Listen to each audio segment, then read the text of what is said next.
सभी बच्चों को नमस्कार। हम बात कर रहे हैं सिंगेज कैलकुलस की। बात हो रही है क्लास 12th आर.डी. शर्मा की, मैथमेटिक्स की बात हो रही है। इसका टॉपिक है डिफरेंशिएशन, जिसके तहत एक टॉपिक है डिफरेंशिएशन ऑफ डिटर्मिनेंट, यानी अगर डिटर्मिनेंट है तो उसको डिफरेंशिएट कैसे करेंगे। तो अब आप कहेंगे उसमें क्या फॉर्मूला बता दीजिए, मेथड बता दीजिएगा। हम वही बताएंगे, ज़रा समझिएगा। मैंने एक डिटर्मिनेंट ली, डेल्टा बराबर, डिटर्मिनेंट को डेल्टा से लिखते हैं ना, A11 A12 A21 A22।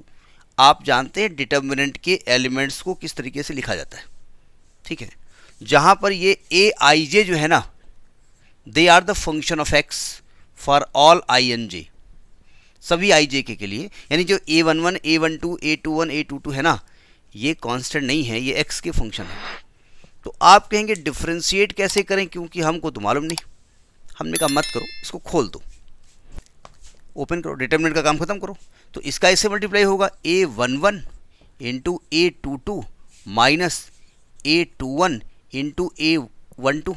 कोई गलत तो नहीं कहा, ये दोनों x के फंक्शन है, चारों x के फंक्शन है, ठीक। तो आपने कहा ठीक है।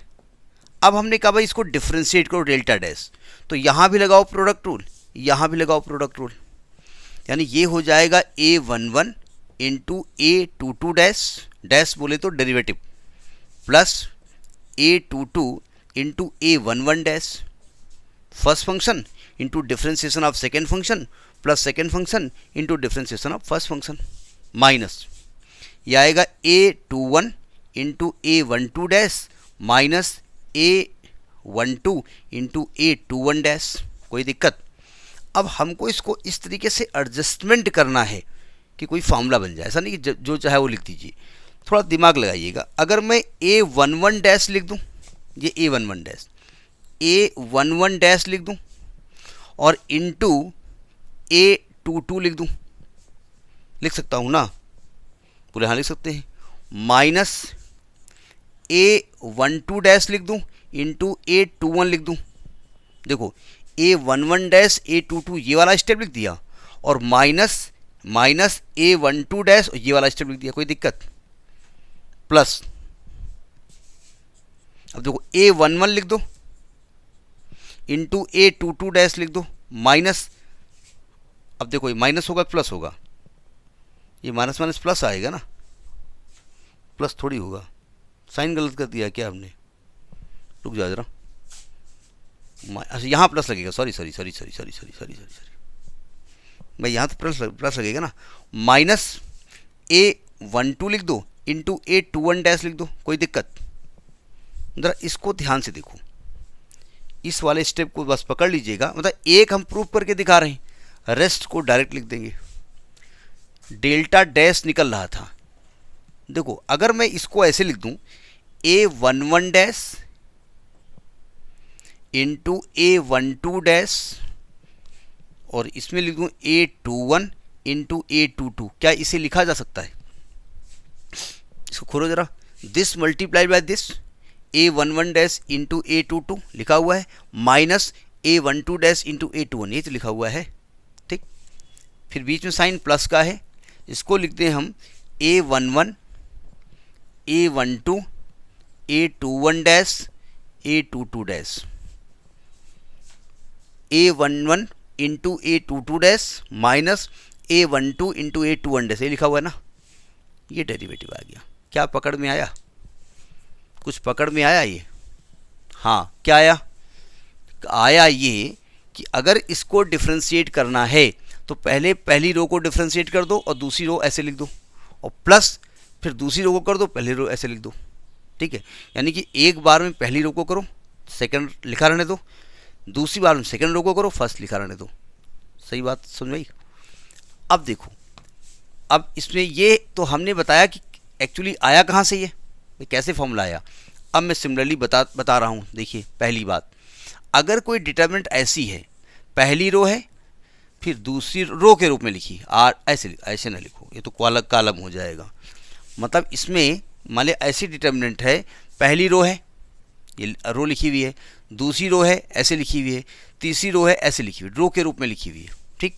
और आप इसको डिफ्रेंशिएट करना चाहते हैं, इसको डिफ्रेंशिएट करना चाहते हैं डेल्टा डैश, तो क्या करेंगे, पहली रो को डिफ्रेंशिएट कर दो और दूसरी और थर्ड रो ऐसे लिखा रहने दो, प्लस पहली रो, अब सेकेंड रो को डिफ्रेंशिएट कर दो, पहली रो और थर्ड को छेड़ो नहीं, और प्लस थर्ड को कर दो और पहली और दूसरी को छेड़ो नहीं, बस ये होता है। तो ये डिटर्मिनेंट का डिफ्रेंशिएशन का तरीका होता है, ठीक है। जैसे मान लीजिए अगर डिटर्मिनेंट ऐसी लिखी हो, पहला कॉलम, दूसरा कॉलम, तीसरा कॉलम, और कॉलम वाइज आप करो, तो वही यहाँ पर भी होता है। पहले कॉलम को डिफ्रेंशिएट कर दो C1 डैश, और C2 और C3 को मत छुओ, प्लस इसके बाद C1 को ऐसे लिख दो, C2 को डिफ्रेंशिएट कर दो, प्लस अगली बार C3 को कर दो। ये तरीका होता है। समझ में आई बात नहीं आई? एक खास बात चलो समझ लीजिएगा, ये खास बात आपको आगे डिस्टर्ब ना करे, जिससे किसी भी रो और किसी भी कॉलम को अगर डिफ्रेंशिएट कर रहे हो, अगर वो रो और वो कॉलम ऑल आर कांस्टेंट, तब पूरी रो कांस्टेंट है तो पूरा डेरिवेटिव जीरो हो जाएगा। तो जैसे मान लेते हैं कोई डिटर्मिनेंट ऐसी लिखी हुई है f1x, f2x और f3x, मतलब पहली रो जो है that is function of x, second row constant है k1, k2, k3, और अगली भी कांस्टेंट है a1, a2, a3, सब कांस्टेंट है। और हमने कहा इसको एक बार डिफ्रेंशिएट करो।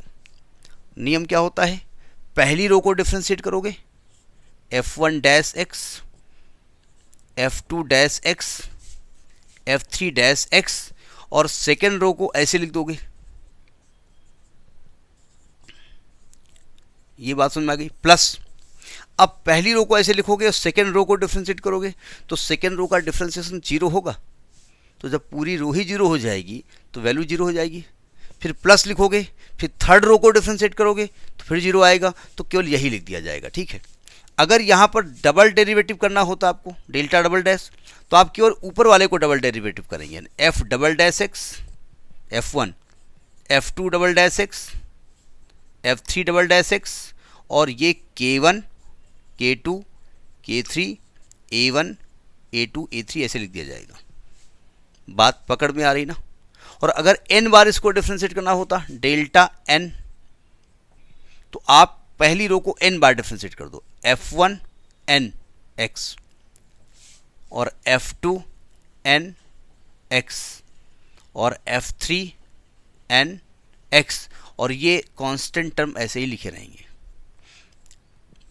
क्योंकि हर बार a1, a2, a3, हर बार क्या होगा, पहली रो तो डिफ्रेंशिएट होगी, लेकिन जब अगले स्टेप में प्लस करके सेकेंड रो को डिफ्रेंशिएट करेंगे, तो चूंकि सेकेंड रो कंप्लीटली कांस्टेंट है तो उसका डेरिवेटिव जीरो हो जाएगा, थर्ड रो का भी जीरो हो जाएगा। तो अल्टीमेटली बार बार पहली रो को ही डिफ्रेंशिएट करना है, ठीक है। तो ये डेरिवेटिव का तरीका होता है। समझ में आई बात नहीं आई? तो ये होता है डिफ्रेंशिएशन ऑफ डिटर्मिनेंट, ठीक। एक्सरसाइज बाद में डिस्कस करेंगे। नमस्कार।